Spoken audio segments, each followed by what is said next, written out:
నమస్తే, నేను doctor Ajit Kumar, pulmonologist.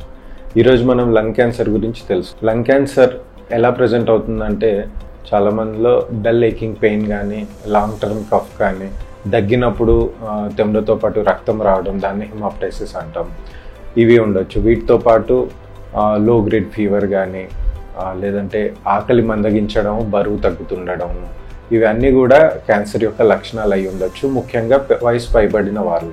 కాబట్టి ఇలాంటి లక్షణాలు ఉన్నప్పుడు మనం డాక్టర్ని సంప్రదిస్తే వాళ్ళు చెస్ట్ ఎక్స్రే కానీ, సిటీ స్కాన్ చేసి చూస్తారు.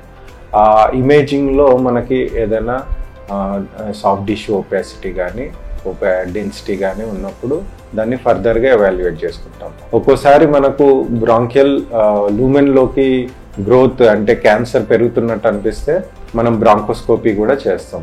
ఈ ఫ్లెక్సిబుల్ ఫైబర్ ఆప్టిక్ బ్రాంకోస్కోపీ చేసి ఈ బ్రాంకియల్ లూమెన్లోకి అంటే వాయునాళ లోపలికి గనక క్యాన్సర్ గ్రోత్ ఉన్నట్టయితే అక్కడ నుంచి మనం ముక్క పరీక్ష తీసి దాన్ని మైక్రోస్కోపీ అండ్ ఫర్దర్ అనాలిసిస్కి ఇమ్యూనోహిస్టోకెమిస్ట్రీ వాటికి పంపిస్తాం.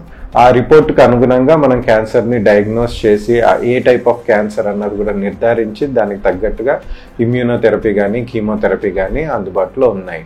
దానికి తగ్గట్టుగా ట్రీట్మెంట్ అందిస్తాం.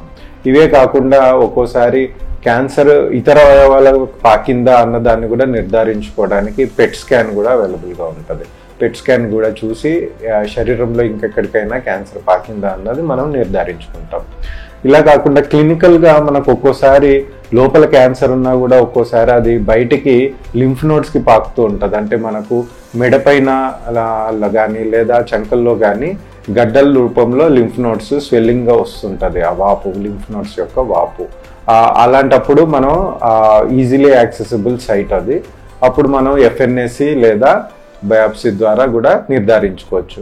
ఒక్కోసారి పెరిఫెరీగా ఉన్నప్పుడు లంగ్లో ఈ గ్రోత్ క్యాన్సర్ లాంటి సస్పిషియస్ లెజన్ పెరిఫెరీలో ఉన్నప్పుడు సిటీ గైడెడ్ బయాప్సీ కూడా తీసుకోవచ్చు. సిటీ గైడెడ్ బయాప్సీ తీసి కూడా నిర్ధారిస్తారు. కాబట్టి వయసు పైబడిన వారిలో ముఖ్యంగా ఇలాంటి లక్షణాలు ఉన్నప్పుడు నిర్లక్ష్యం చేయకుండా వెంటనే డాక్టర్ని సంప్రదించి అవసరమైన టెస్టులు చేయించి నిర్ధారించుకొని ఏమీ లేదంటే మరీ మంచిది. ఏదైనా ఉంటే దానికి తగ్గట్టుగా ట్రీట్మెంట్ అందించుకోవడం మంచిది. సెలవు.